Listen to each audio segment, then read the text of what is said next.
Oi, pessoal. Hoje nós vamos falar da análise exploratória de dados a partir de um gráfico chamado Boxplot.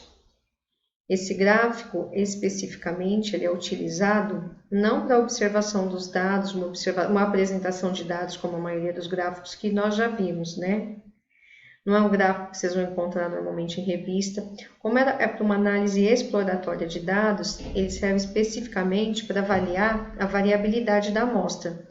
Só que não a partir da média, como nós calculamos até agora. Nós vamos calcular essa variabilidade através de uma medida separatriz que vocês conhecem, que são os quartis.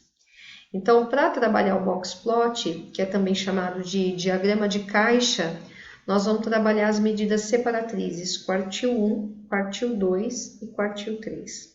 Lembrando que o quartil 2 é a mesma coisa que a mediana, tá? Então, basicamente vai ser o quartil 1, a mediana e o quartil 3. Esses valores vão me auxiliar para que eu construa manualmente ou não o gráfico chamado boxplot, tá? Que também é chamado de diagrama de caixa. Então vamos lá. O boxplot é uma ferramenta gráfica que permite a visualização da distribuição dos dados e os valores discrepantes, chamados outliers. O que é um valor discrepante? É um valor que está muito fora da normalidade. Então, um exemplo, se eu estou calculando, se eu estou analisando, na verdade, uma amostra de salários de um grupo que ganha em média R$ 3.000, vamos supor que chegue nesse grupo, para participar desse grupo, uma pessoa que ganha R$ 80.000. Vocês percebam que ao juntar essa pessoa no grupo, a média vai aumentar muito, né? Então é um valor muito discrepante dos demais valores da amostra. Esse valor nós chamamos de outlier.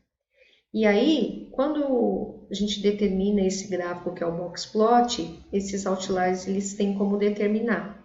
E aí eles vão aparecer aqui no gráfico. Mas no caso aqui, ó, aqui tem um desenho só para mostrar o seguinte, que quando o boxplot se apresenta dessa forma, assim, mais achatada, significa que a variabilidade dessa amostra ela é menor, tá? E quando os valores estão assim, na realidade, quando o gráfico boxplot é menos achatado, ele é mais largo assim, significa que eu tenho uma variabilidade maior, tá? Bom, como que eu determino essa caixinha? Essa caixinha, ela tanto pode aparecer assim na vertical, eu tô falando vertical, ó, porque o limite inferior e o limite superior aqui, ó, aparece na vertical. Ele poderia estar na horizontal. Normalmente, quando a gente desenha ele, quando a gente faz o esboço desse gráfico à mão, eu acho que o ideal é fazer ele na horizontal. Vocês vão ver que ele vai aparecer na horizontal também. Aqui estão todos na vertical. Eu sei que é vertical porque o limite superior, inferior, limite superior, inferior e assim por diante, tá? Mas esse é o formato do boxplot. Vamos lá. No caso do boxplot mais achatado, que são as duas figuras da esquerda, significa que existe uma menor variabilidade. E no caso do boxplot menos achatado, que são as figuras da direita, significa que existe uma variabilidade maior. No caso do boxplot, a sua construção depende das medidas separatrizes que nós já conhecemos, que são o quartil 1, o quartil 2, que é a mediana, e o quartil 3.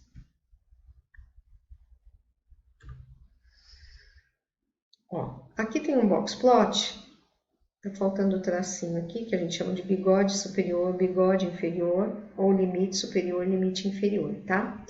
Estão vendo essas três estrelinhas que estão aqui? Então, esse gráfico com certeza está representando uma amostra onde eu tinha três valores discrepantes da amostra. Por isso que eles aparecem aqui, ó, muito acima do limite superior. Então, vamos supor que o limite superior dessa amostra fosse 500, né? Com certeza, esses valores aqui estão superiores a 500, por isso que eles estão aqui para cima. E eu tenho aqui o limite inferior. Vamos supor que o limite inferior seja 80. Se eu tivesse valores abaixo de 80, com certeza seriam outliers também, só que abaixo do valor inferior, tá?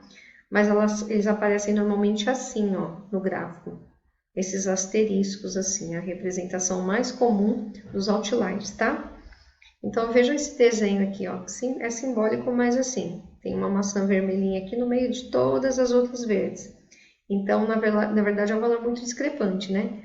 Os outliers são dados que se diferenciam drasticamente de todos os outros, são pontos que são fora da curva. Em outras palavras, um outlier é um valor que foge da normalidade e que pode e provavelmente irá causar anomalias nos resultados. Então, quando a gente tem um outlier, como é o caso do salário que eu falei para vocês, se eu pego pessoas cuja média dá 3 mil e incluo nesse grupo uma pessoa com salário de 80 mil, ele vai causar anomalia na minha amostra, porque vai gerar uma média que não é real, né? Porque eu tenho lá, maior parte da minha amostra com salário em torno de 3 mil reais, tá? Continuando. Bom, tudo isso é passível de cálculo, até porque nós precisamos do cálculo desses valores para construir o boxplot ou para lançar esses valores para que o Excel faça. Mas no nosso caso aqui, é importante a gente fazer um esboço desse gráfico para o entendimento melhor dessas barreiras, tá? Que são importantes aí para verificar se existe ou não outlier na minha amostra, tá? Bom, quando vocês determinarem quartil 1, quartil 2, quartil 3, vocês vão estar determinando essa caixinha aqui, ó, tá? Então, um dos limites da caixinha aqui, ó, o primeiro limite é o valor do quartil 1. O segundo é o quartil 2 e o terceiro é o quartil 3, tá? Depois que você determinou o quartil 1, quartil 2, quartil 3, a gente tem que determinar a barreira inferior e a barreira superior, para saber até o valor máximo onde eu posso ter os valores que não são considerados outliers, que são os valores não discrepantes da amostra, e o valor mínimo. Então, a gente tem como calcular tudo isso daqui, tá? Esse espaço aqui, ó, entre Q1 e Q3, nós chamamos de intervalo interquartil. Então, na verdade, o tamanho dessa caixinha aqui, a gente vai chamar de L, é chamado de intervalo interquartil. Por quê? Porque é o espaço entre o primeiro quartil e o terceiro quartil. Por isso que ele é chamado de intervalo interquartil. Esse é fácil de determinar, porque se eu souber qual é o valor de Q3 e eu souber qual é o valor de Q1, se eu pegar Q3 e subtrair Q1, eu vou saber quanto que vale esse espaço aqui, tá? Então, o meu L, que é o intervalo interquartil, é Q3 menos Q1. Então, no momento que eu calcular Q3 e calcular Q1, eu sei quanto que vale isso daqui, certo? E aí é importante a gente determinar uma barreira, tá? É a barreira de outlier. Nós utilizaremos duas formulazinhas, uma para a barreira superior e uma para a barreira inferior, tá certo? Então, vamos lá. Para calcular a barreira inferior, nós vamos usar o valor do quartil 1 e subtrair 1,5 o resultado do intervalo interquartil. Então, ó, qual o valor máximo que isso aqui pode atingir? Uma vez dessa daqui e mais metade. É o valor máximo que ela pode atingir. Qual é o valor mínimo que isso aqui pode atingir? É esse espaço aqui todo mais metade dele. Então, para calcular o valor mínimo, que é a barreira inferior, e o valor máximo, que é a barreira superior, o que a gente vai fazer? Bom, barreira inferior, tá? Vai ser o quartil 1 menos 1,5 o valor de L. Tá aqui, ó, quartil 1 menos 1,5 vezes o L. Lembrando que L é quartil 3 menos quartil 1. É bom sempre a gente determinar esse L primeiro, tá? Porque aí a gente já joga na formulazinha, fica bem facinho de calcular. E para calcular a barreira superior, que é o valor máximo que pode atingir isso daqui, nós vamos, ao valor de Q3, aqui a gente vai somar o L vezes 1,5, ou 1,5 vezes L. Então, para determinar o valor mínimo é Q1 menos 1,5 vezes L, e para determinar o valor máximo vai ser quartil 3 mais 1 vez e meia o valor de L. Tá certo? Então, vamos ver como é que isso daí vai funcionar. Aqui ele fala a distância entre Q1 e Q3, que é o L, é Q3 menos Q1, que é chamada de intervalo interquartil, que é esse L aqui, que é essa distância aqui, que a gente sempre tem como calcular, se a gente calcular o Q3 e o Q1, tá bom? Então, vamos lá. Exemplo 1. Sempre através do exemplo vai ficar mais claro, eu acredito, tá? Ó, número de acertos numa prova e a quantidade de alunos. Na realidade, isso aqui é x e FI, que são as minhas variáveis, que é o número de acertos, e a quantidade de alunos, que é o FI. Se eu tenho que calcular quartil 1, quartil 2, quartil 3, ou qualquer medida separatriz, nós já sabemos que nós precisaremos da coluna FAC, por isso que ela já está aqui, tá vendo? Então, FAC, como são os valores de FI acumulados, o 5 repete, 5 mais 18, 23, 23 mais 22, 45, 45 mais 35, 80, 80 mais 19, 99, e 99 mais 8, 107. Já deixei pronta aqui a coluninha FAC para a gente calcular. Bom, se eu quero o boxplot, e normalmente o que vai ser pedido para vocês é o valor do intervalo interquartil, o boxplot para desenhar não, mas eu quero saber qual é a barreira inferior, barreira superior, através do gráfico a gente vai ver como é que a gente faz essa avaliação, tá? Mas a primeira coisa que eu tenho que fazer quando se fala em boxplot é calcular quartil 1, quartil 2 e quartil 3. Então, isso nós já sabemos fazer a partir de uma distribuição aqui de frequências. Nós temos uma tabela simples aqui. Nós já sabemos fazer isso para uma tabela simples e sabemos também fazer isso para uma tabela com intervalo de classe. Então, o primeiro exemplo é com uma tabela simples. Então, vamos lá.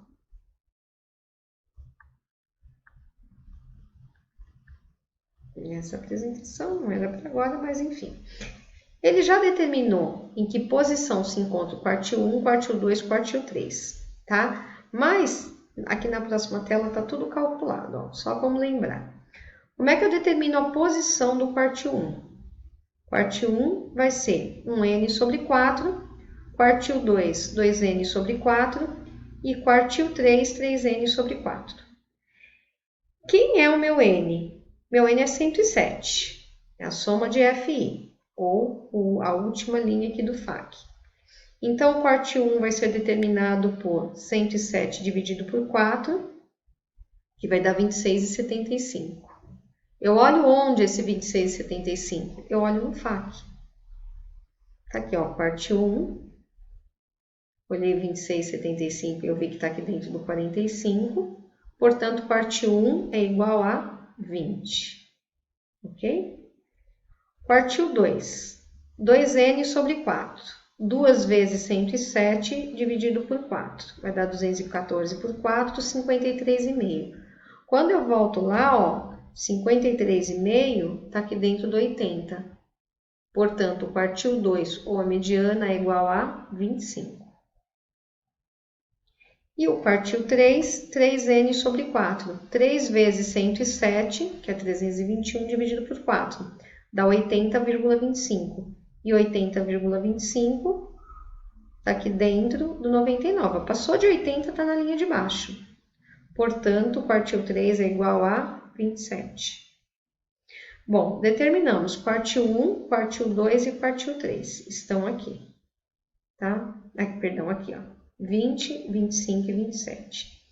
Sempre que você chegou aqui, agora nós vamos calcular o quê? As barreiras de outliers. É até qual valor, qual é o limite suportável aí para que o valor não seja considerado um valor muito discrepante. Por isso que ele é chamado de barreira de outliers, tá? Essas barreiras dependem dos cálculos de quartil 1, quartil 2 e quartil 3. Vamos verificar isso já no próximo vídeo, ok?